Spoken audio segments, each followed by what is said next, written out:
नमस्कार नेपाली मित्रों। नेपाली कम्युनिस्टों का कहना है कि भारत नेपाल में राजा को वापस करना चाहता है। यही बात हम आज आपको बताएंगे कि नेपाल में दोबारा से राजा आएंगे या नहीं आएंगे। कंप्लीट आज जान लीजिए, फालतू दिमाग मत लगाइए। हमने जो बता दिया वही होगा। हुआ क्या कि राज दरबार की तरफ ज्ञानेंद्र शाह आगे बढ़े तो उनको देखने के लिए हजारों की भीड़ जमा हो गई और बताया जा रहा है कि 10 किलोमीटर तक लंबी लाइन लगी थी राजा को देखने के लिए। ये नेपाली मीडिया ने बताया। तो इससे पता लगता है कि राजा का क्रेज दोबारा से बहुत ऊपर उठ रहा है।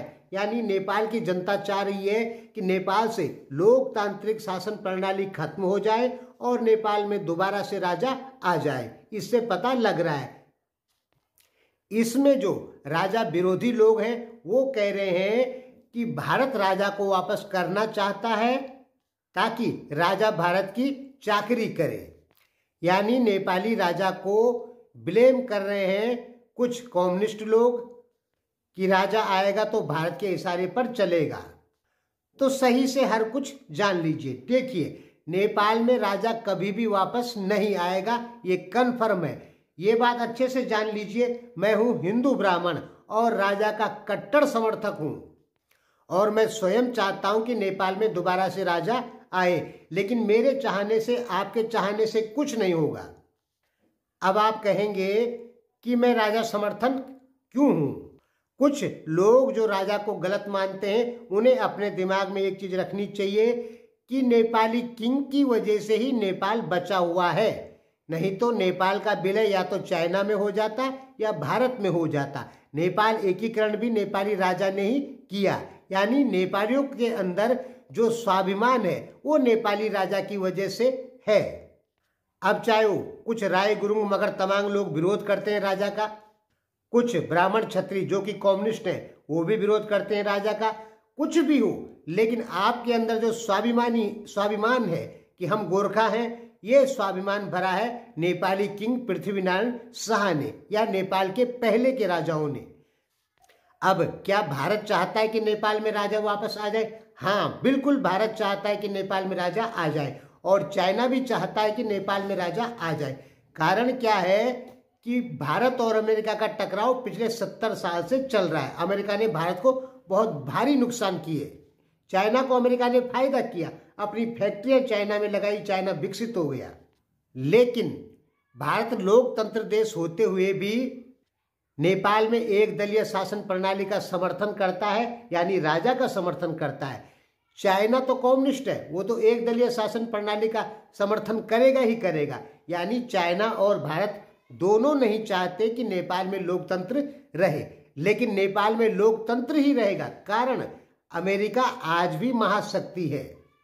अगर नेपाल में राजा वापस आते हैं तो नेपाली सेना नेपाली जनता के ऊपर कार्रवाई करना चालू कर देगी, राजा को गिरफ्तार कर देगी।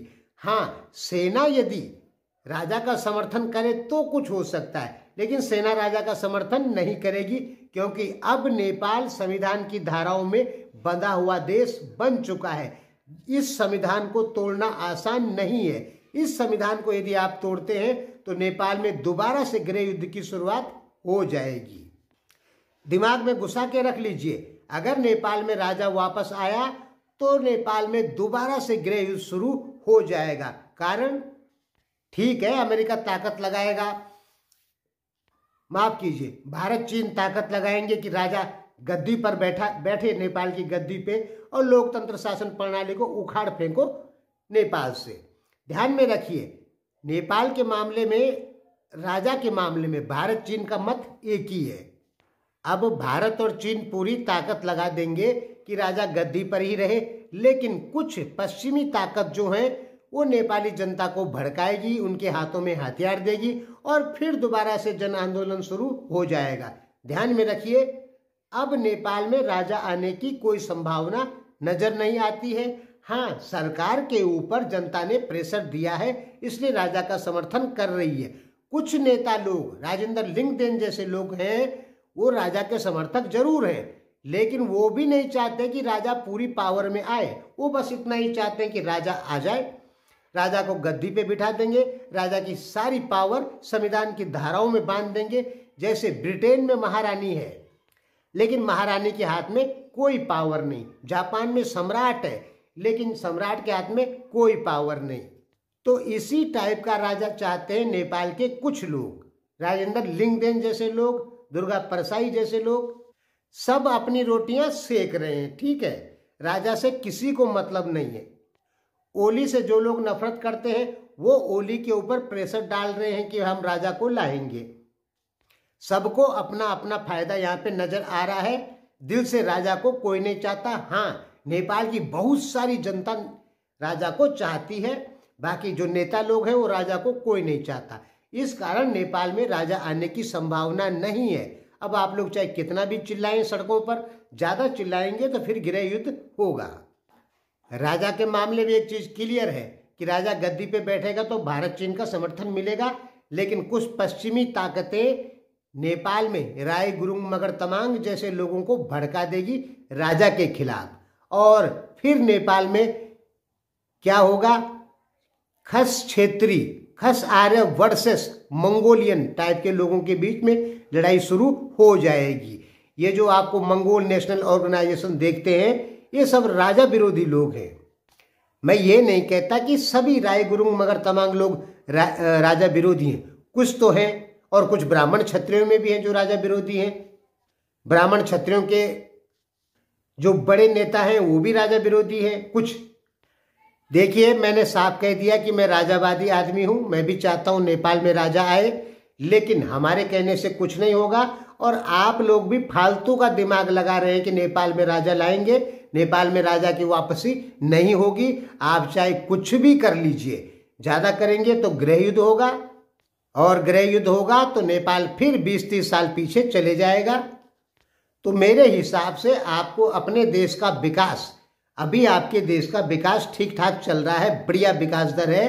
यदि आप इस विकास दर को तोड़ना चाहते हैं, गरीब होना चाहते हैं, तो राजा को लाइए, क्योंकि जैसे ही आप राजा को लाएंगे वैसे ही कुछ शक्तियां खड़ी हो जाएंगी बंदूक लेके, और फिर गृहवार शुरू हो जाएगी। और अब की बार नेपाल में अगर गृह युद्ध शुरू हुआ तो ये भारी स्केल पर होगा। पिछली बार 17,000 आदमी ऊपर पहुंचे थे, इस बार तो लाखों की संख्या में ऊपर पहुंच जाएंगे, क्योंकि अब पैसा भी है लोगों के पास में, हथियार भी है, और हथियार सप्लाई करने वाले एक से एक देश बैठे हैं। और जो राजा के लिए हल्ला मच रहा है मार्केट में कि राजा आएंगे दोबारा से, तो ऐसा नहीं होगा। धन्यवाद।